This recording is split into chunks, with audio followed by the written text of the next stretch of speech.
Okay, let's unpack this. We're doing a deep dive today into um, the fundamental mechanics of influence. Right. Specifically, how first and last impressions work in communication. Exactly. Our source material argues that these 2 points, the very beginning and the very end of any interaction, they determine, and I'm quoting here, everything.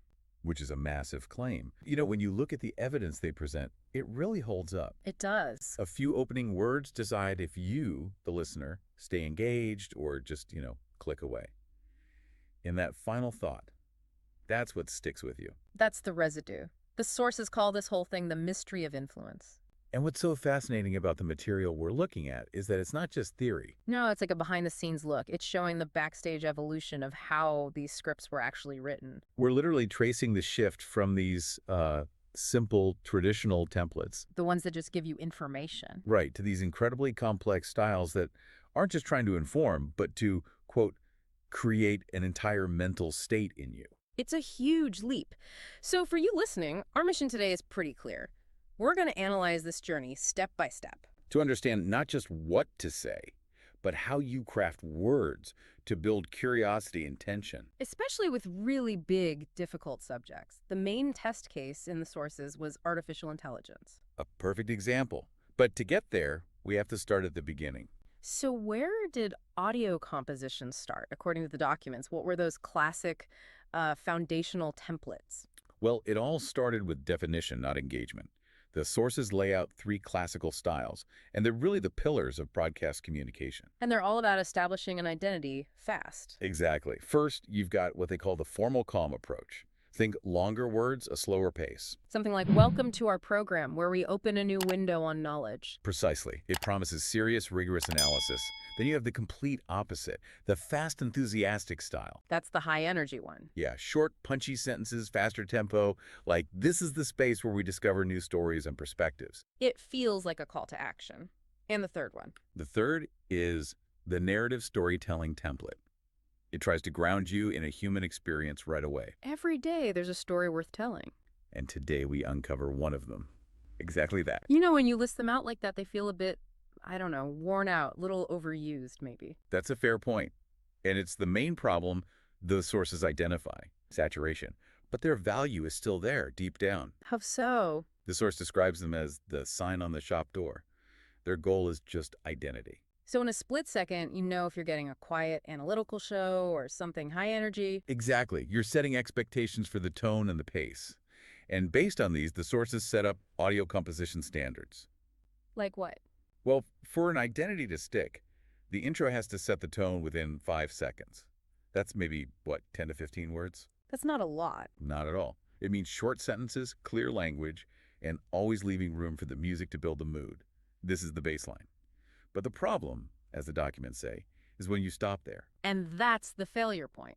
That leads us right into the second stage, the shift to active engagement. Yeah, this transition is fascinating. It really is. It's the moment communication stops just defining itself and starts actively trying to attract and hold on to the listener. The sources literally call it a move from media informing to seduction, a much more active approach. Because it had to be. In a digital world with 1,000 other options, just announcing what you are isn't enough. Right. So the goal changes from I'm going to tell you about X to something much more compelling. It's more like, I'm going to make you wonder about X. Yes, you're not serving the meal, you're opening their appetite. So they're demanding the meal.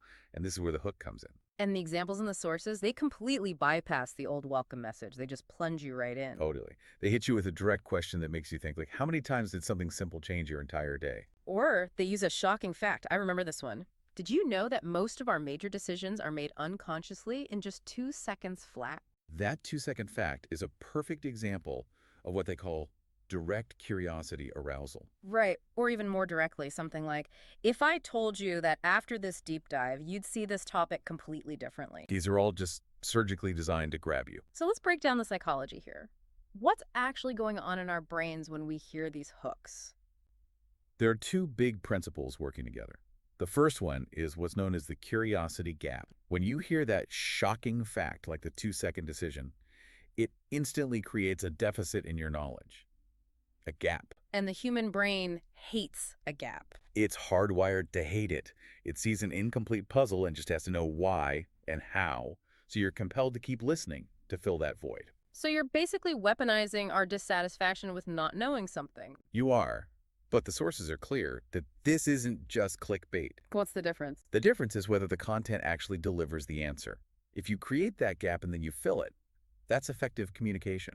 If you don't, it's just a cheap trick. That makes sense. Okay, so what's the second principle? The second one is pattern break. Our minds are always looking for predictable patterns to save energy. The calm intro, the music, the topic announcement. Exactly. We expect that. But when an intro starts with a huge existential question or a wild fact, that pattern is shattered. And your brain has to snap to attention. It forces your brain out of what the sources call autopilot mode into full attention. All the best ads and movie openings use this. So it's a mental grab. Absolutely. You're arresting the attention of the listener. Which brings us to the most advanced stage in the sources. This is where the challenge got exponentially harder. This was for the scripts about artificial intelligence. Yeah, and the requirements were just intense. The tone had to be captivating, mysterious, breathtaking, and on top of all that, it had to create a sense of timelessness. This is where they had to move way beyond just grabbing attention. This was the big leap. So how did they do it? The focus of the writing shifted completely. It did. Clarity, which used to be the most important thing, was replaced by something the sources call calculated ambiguity. Calculated ambiguity. That sounds risky, especially for a topic like AI that's already so confusing. You would think so, but the goal wasn't to transfer data anymore. The goal was to create a specific mood, an emotional state. So it's less like a presentation and more like designing a room. That's a perfect analogy. You're building a mental space. You're setting the lighting and the temperature before the listener even enters the real discussion. The examples really show that shift. You have these thematic titles like The Paradox of AI, and the script is, well, it's philosophical. Imagine a mind that knows you better than you know yourself, not just what you like, but what you will become tomorrow. That's not a fact. That's an existential challenge. Exactly. Or the one called Temporal Disconnection, which says, forget time for a moment, because today we talk about something that moves farther away the harder you try to understand it. See, the language just moves away from concrete facts into metaphor and exploration. So what's the goal of doing that? What do you want the listener to feel? The goal is what the documents termed positive confusion. Positive confusion. Yeah, the idea is to intentionally pull you out of your normal, everyday reality and put you into a state of contemplation. You're not tuning in for a bullet point list anymore. You're tuning in to participate in the question. You are. And there's a strategic reason for it. A topic like AI is just too big for a simple definition. Right. If you start with a textbook definition, you've already made it small. Exactly. So by starting with this positive confusion, you acknowledge how vast the subject is from the very beginning. You're preparing the listener's mind for complexity. You're shifting them from a passive consumer to an active thinker. But I have to ask, what are the dangers here? Doesn't this risk alienating people who are just looking for concrete answers? That's the tightrope walk. It's the ultimate tension in this kind of communication. It has to be confusing enough to be intriguing, but not so confusing that it feels like you're being locked out. So it's a balancing act. A total balancing act. The key, according to the sources, was to anchor the ambiguity in familiar human concepts. Things like self-knowledge or time. You frame the unfamiliar tech with relatable paradoxes. Okay, so it's like a mental warm-up disguised as poetry. That's it. You're crafting a whole cognitive experience. And all of this leads to the final test in the documentation. They had to create an open-ended intro and conclusion that could work for any episode about AI. It had to be abstract enough to cover everything from machine learning to the societal impact. A huge challenge, and the introduction they landed on, the highest level version, it's just so powerful because of its precision. It starts by defining the space itself. Here, algorithms don't act like machines, and ideas don't act like ideas. Here, the boundaries between the mind and programming merge until it becomes impossible to know who is driving whom. That final question, who is driving whom? It just perfectly encapsulates the entire existential dilemma of AI. It's not an intro anymore, it's the thesis statement for the whole journey. And then they add that line, we are not just talking about AI, but about the shadow it casts on us, which turns it from a tech topic into a human one. And the conclusion had to match that power. It had to leave you with a question, not an answer. And it does. It says, what matters is not how AI works, but how it changes the way we work. AI does not answer in a clear voice, but leaves subtle messages everywhere that make us wonder. Are we the observers, or is it observing how we understand it? That shift in perspective at the end is so effective. It takes the focus off the machine and puts it right back onto us, onto human perception. It's designed to stick with you. And that really summarizes the whole evolution we've been tracing. They started trying to inform, then they evolved to arousing curiosity with the hook, Then to creating a mental state with ambiguity. and finally to building a complete intellectual space where you, the listener, are permanently changed. The big insight is that real effectiveness comes from making the listener an active partner. You're not giving them a map, you're giving them a compass. It's a profound thought on communication.